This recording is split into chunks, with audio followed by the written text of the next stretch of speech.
제가 낭독할 부분은 이제 태고 마을을 소개하는 첫 번째 에피소드하고 강렬한 이미지의 예언자인 크오스카의 시간 두 가지입니다. 반짝이는 별 하나하나가 모여서 거대한 별자리를 이루듯이 지금 이 낭독의 시간이 제게는 반짝이는 별의 시간이거든요. 그래서 여기 함께 하시는 분들 가슴 한켠에도 이런 아름다운 반짝이는 시간들이 되었으면 좋겠습니다. 태고의 시간. 태고는 우주의 중심에 놓인 작은 마을이다. 남에서 북까지 태고를 빠른 걸음으로 가로지르면 대략 1시간쯤 걸린다. 동에서 서까지도 마찬가지다. 누군가 느린 걸음으로 주변을 찬찬히 둘러보면서 사색에 잠긴 채 태고를 한 바퀴 돈다면 아침부터 저녁까지 꼬박 하루가 걸릴 것이다. 태고의 북쪽 경계선은 타슈프에서 키엘체로 향하는 도로와 만난다. 도로는 혼잡하고 위험하다. 여행에 대한 불안 때문이다. 이 경계는 대천사 라파엘이 지키고 있다. 태고의 남쪽 경계는 진흙투성이의 중앙광장 주변으로 성당과 양로원, 나지막한 다세대 주택 건물들이 들어선 소도시 예슈코틀레가 차지하고 있다. 마을은 위태롭다. 소유하고 싶고 소유되고 싶은 욕망이 들끓어 오르기 때문이다. 마을과 태고의 경계를 지키는 건 대천사 가브리엘이다. 남쪽에서 북쪽으로 예슈코틀레에서 키엘체로 향하는 길을 사이에 두고 고시치니에츠 마을과 태고가 마주하고 있다.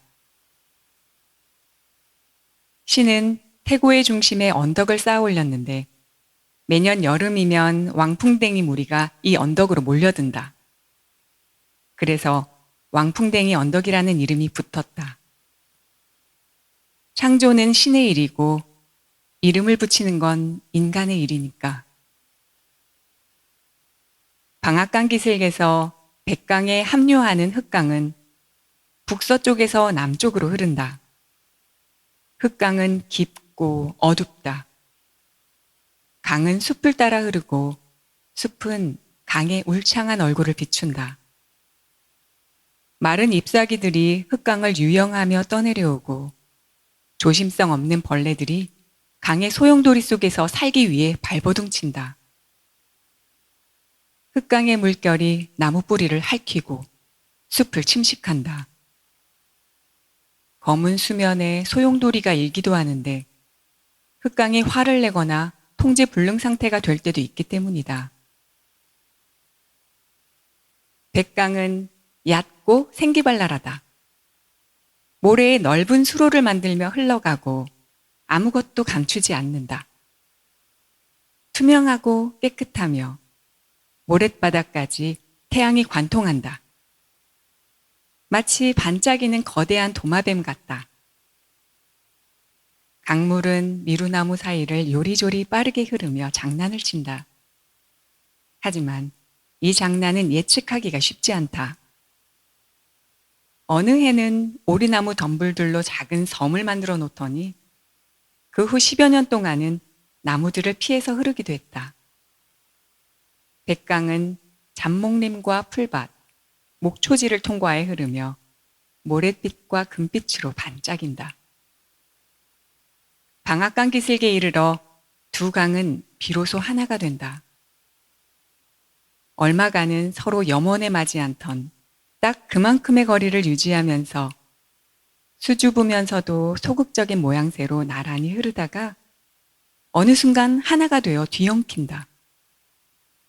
방앗간 부근에서 하나로 섞인 강은 이제 백강도 흑강도 아니다. 또 다른 강력한 강으로 재탄생하여 빵을 만들기 위해 곡물을 빻는 물레방아를 거뜬히 돌린다. 태고는 두 개의 강, 그리고 이 두 강의 뒤엉킨 욕망이 만들어낸 세 번째 강의 강변에 자리하고 있다. 방앗간 기슭에서 흑강과 백강이 합쳐진 이 세 번째 강은 강이라고 불린다. 강은 고요하고 충만하게 흘러간다. 여기까지가 태고의 시간이었고요. 두 번째 제가 들려드릴 에피소드는 크워스카의 시간입니다.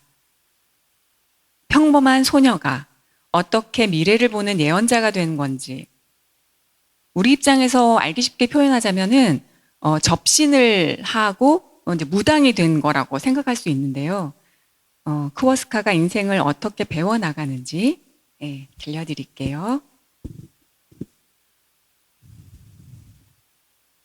크워스카의 시간. 크워스카는 7월 혹은 8월쯤에 태고에 나타났다. 사람들은 이 소녀를 크워스카라는 이름으로 불렀는데 소녀가 들판에서 수확하고 남은 이삭을 주워다가 불에 구워 먹곤 했기 때문이었다. 소녀는 가을이 되자 감자를 훔쳤고 11월에 밭이 텅 비고 나서 술집에 눌러 앉았다.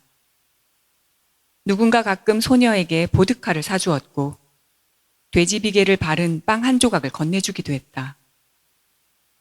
그러나 사람들은 대가를 바라지 않고 공짜로 뭔가를 베푸는 걸 달가워하지 않았고 특히나 술집에선 더욱 그랬다. 그리하여 크워스카는 몸을 팔기 시작했다.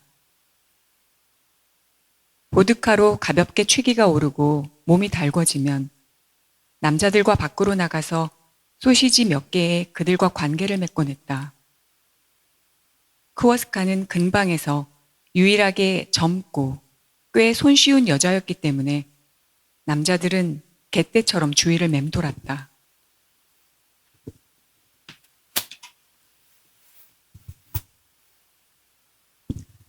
크워스카는 몸집이 크고 가슴이 풍만했다. 밝은색 머리카락에 햇빛에도 끄떡없는 하얀 피부를 지녔다. 늘 당돌하게 상대방의 얼굴을 똑바로 마주 보았고 심지어는 교구 신부와 마주칠 때도 마찬가지였다. 초록빛 눈동자에 한쪽 눈은 약간 옆으로 치켜 올라가 있었다. 풀숲에서 크워스카를 취한 남자들은 항상 그 뒤에 거북함을 느꼈다. 그들은 바지 앞섭을 여미고 붉게 달아오른 얼굴로 숨이 턱턱 막히는 술집으로 돌아갔다. 크워스카는 절대 아래에 누우려 하지 않았다.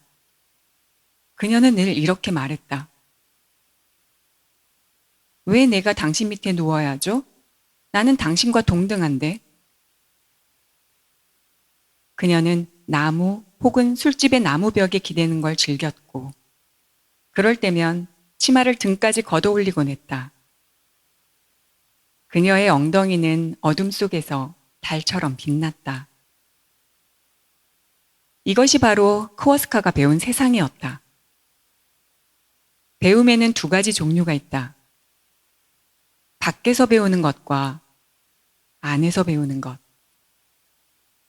흔히 사람들은 전자를 최선, 나아가 유일한 방법으로 여긴다. 그렇기에 장거리 여행 혹은 보고 읽는 것을 통해서 아니면 대학 교육이나 수업을 통해서 배움을 얻는다. 존재 바깥에서 벌어지는 일들을 통해 뭔가를 습득하는 것이다. 인간은 어리석은 존재이기에 배워야만 한다. 그렇기에 꿀벌처럼 부지런히 지식을 모아서 그것을 자신에게 덧붙여 나가고 그렇게 지식이 쌓이면 그것을 활용하거나 가공하기도 한다. 그러나 내면에 도사린 어리석음, 다시 말해 학습을 필요로 하는 본성은 바뀌지 않는다. 크워스카는 외부의 것을 내면으로 동화시키면서 세상을 배웠다. 쌓이기만 하는 지식은 인간에게 아무런 변화를 가져다 주지 못하거나 단지 변화를 일으키는 것처럼 보일 뿐이다. 그저 겉옷을 다른 옷으로 갈아입는 것과 마찬가지다. 하지만 지식을 자기 것으로 만들며 배우는 사람은 끝없는 변화를 체험하게 된다. 배워서 알게 된 것들이 존재 속으로 고스란히 스며들기 때문이다. 크와스카는 태고와 그 인근에 사는 냄새나고 더러운 사내들을 자기 것으로 만들면서 그들이 되어갔다. 그들과 똑같이 취했고, 그들처럼 전쟁을 두려워했고, 그들과 마찬가지로 흥분했다. 술집 뒤편 덤불에서 벌어지는 일들을 흡수한 것으로도 모자라. 그들의 부인과 아이들, 왕풍뎅이 언덕 근처에 있는 습하고 퀴퀴한 그들의 오두막까지 송두리째 제 것으로 만들었다. 달리 보면 그녀는 태고 전체를, 이곳에 깃든 모든 고통과 희망을 제 것으로 소화해버린 것이다.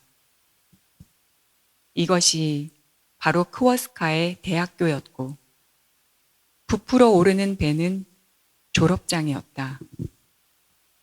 크워스카는 이제 임신을 하게 되어서 날달이 다 되었고요.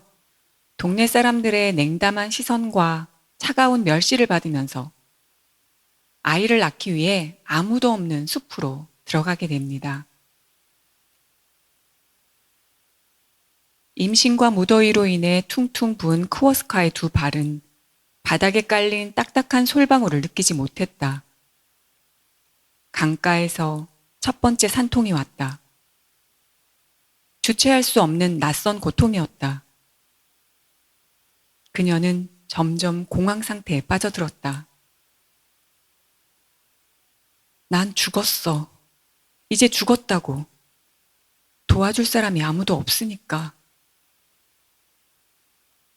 크워스카는 공포에 사로잡혔다. 흙강의 중간쯤에서 멈춰선 그녀는 한 줌 발자국도 움직이고 싶지 않았다. 차가운 강물이 다리와 하복부를 씻겼다. 그녀는 물속에 몸을 담근 채 멀리 양치 식물 속으로 몸을 숨기는 토끼를 보았다. 토끼가 부러웠다. 나무 뿌리 사이를 유영하는 물고기도 보았다. 물고기가 부러웠다. 바위 밑으로 슬쩍 기어 들어가는 도마뱀도 보았다. 도마뱀도 부러웠다. 또 한 번 산통을 느꼈다. 이번엔 더욱 강렬했고 더욱 무서웠다. 죽는구나. 이렇게 죽나 보다. 애는 나오는데 아무도 도와주지 않으니. 그녀는 강변에 있는 양치식물 속에 몸을 뉘고 싶었다. 냉기와 어둠이 필요했다. 하지만 온몸의 저항에도 불구하고 계속해서 발걸음을 옮겼다. 세 번째 산통이 찾아왔고 크워스카는 시간이 얼마 남지 않았다는 사실을 알았다. 이제 크워스카는 혼자서 괴로운 산고를 겪었고요. 이제 마지막 아이를 낳으려고 합니다. 또다시 고통이 찾아왔다. 크워스카는 비명을 지르기 시작했다. 어찌나 크게 소리를 질렀는지 허물어진 집 벽이 흔들리고 새들도 동요했다. 들판에서 썰애질하며 건초를 긁어 모으던 사람들이 고개를 들어 성호를 그었다. 크워스카는 갑자기 숨이 턱 막히는 것을 느끼며 비명을 삼켰다. 이제 그녀는 속으로 자신을 향해 비명을 질렀다. 그 비명은 배가 움쩍거릴 정도로 강력했다. 두 다리 사이에서 뭔가 새롭고 낯선 것이 느껴졌다. 양팔을 짚어 몸을 들어 올려서 아이의 얼굴을 봤다. 아이의 눈이 고통스럽게 꼭 감겨 있었다. 한 번 더 힘을 주자 마침내 아이가 나왔다. 크워스카는 해산의 고통에 몸을 떨면서도 아이를 안아보려 했다. 하지만 그녀의 두 손은 눈에 보이는 광경에 닿지 못했다. 그래도 그녀는 안도의 한숨을 내쉬었고 어둠 속 어딘가로 깊이 빠져들었다. 크워스카가 정신을 차렸을 때 그녀는 옆에 있는 아이를 보았다. 아이는 쪼그라든 채 죽어 있었다. 그녀는 아이를 가슴에 올려놓았다. 그녀의 가슴은 아이보다 컸고 고통스럽게도 살아있었다. 파리들이 그 위에서 맴돌았다. 이렇게 해서 쿠어스카는 죽은 아이를 묻고 그리고 또 꿈을 꿉니다. 그럴 때 쿠어스카를 만져주는 거대한 여인이 있었어요. 꿈속에서. 그 여인은 아마 신이었던 것 같아요. 그 신을 만나고 나서 쿠어스카는 변합니다. 마침내 고개를 들자 주위의 모든 것이 달라져 있었다. 이제 세상은 서로 나란히 존재하는 물체와 사물, 현상으로 이루어진 것이 아니었다. 쿠어스카의 눈에 비친 세상은 하나의 덩어리였다. 싹을 틔우고 죽고 다시 태어나기 위해 다양한 모습을 가진 한 명의 거대한 인간, 혹은 한 마리의 거대한 짐승이었다. 쿠어스카 주위의 모든 것은 한 몸이었고 그녀의 육신조차도 그 거대한 몸의 일부였다. 그 몸은 장대하고 전능하며 상상할 수 없을 만큼 막강했다. 움직임 하나, 소리 하나마다 강력한 힘이 깃들어 있었다. 스스로의 의지만으로 무에서 뭔가를 만들어낼 수도 있고 뭔가를 무로 만들어버릴 수도 있는 그런 힘이었다. 이제 쿠어스카는 어떤 방식으로 메뚜기가 하늘과 이어져 있는지, 숲길의 개암나무는 어떻게 생명을 유지하고 있는지를 알게 되었다. 그녀는 더 많은 것도 보았다. 모든 걸 관통하는 힘을 보았고 그 힘이 작동하는 순리를 이해했다. 우리의 위와 아래에 펼쳐진 또 다른 시간과 또 다른 세계의 윤곽들도 보았다. 말로는 도저히 표현할 수 없는 것들 또한 보았다. 네, 여기까지입니다.